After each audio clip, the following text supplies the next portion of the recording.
It was Gordon Petrie's work ethic that got him noticed when he was trying to lie low. The church's surveillance cameras caught him sweeping up, and when parish president Bruce Hitchin found out Petrie was squatting on the property he kept clean, everyone that's homeless has got a story. Hitchin let him stay. But problems started in July when the fire department said the shed was unsafe to live in, and Petrie had to go. Hitchin showed up one day to discuss housing options. I pulled into the parking lot and there was this woman standing there talking to him, and she had like a security badge around her neck, and I thought, oh, maybe she's a social worker or something like that. It wasn't a social worker, and at first, Petrie didn't know who it was either. I was sleeping when she arrived, and hearing her voice calling me, it sounded exactly like what my mom used to call me. It also wasn't his mother, who's now deceased. It was his sister, Chris Zemlak. He hadn't seen her in 22 years.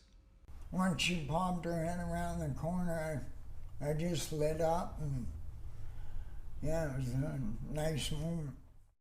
The pair lost touch decades ago when Petrie was battling addiction. Zemlak saw a news story online about her brother and his connection to the church, so she drove all the way from her home in Prince George to Petrie's shed. A beautiful moment, but complicated too. It's not like we hadn't seen each other in 20 years and his life's going great. His life's not going great, and I think that was really challenging. Sucks when your sister finds out you're homeless, living in a shed. It was tough at first for a moment, knowing their lives had taken such different paths. But here's the thing about brothers and sisters. Their connection is stronger than just about anything. I will always be in his corner.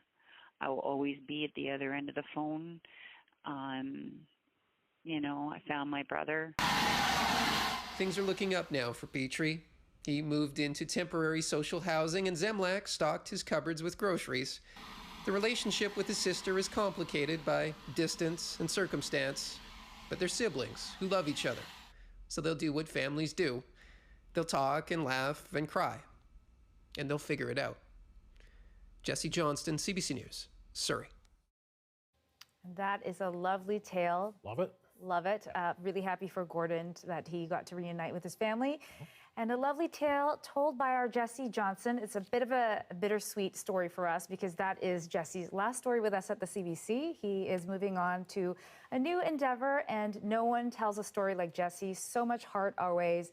And he's just such an honest storyteller, so we're going to miss you, Jesse. Yeah, a lot of his stories, of course, champion the underdog, like Gordon Petrie there. And that also applies to Jesse in real life because he's a big fan of Detroit sports teams. So I hear. And we all know how Detroit sports teams... I mean, we don't all know. They're terrible. Oh, okay. But keep cheering for him, Jesse. We're going to keep cheering. Yeah. And best of luck to you. Best of luck to you, Jesse. We'll miss you.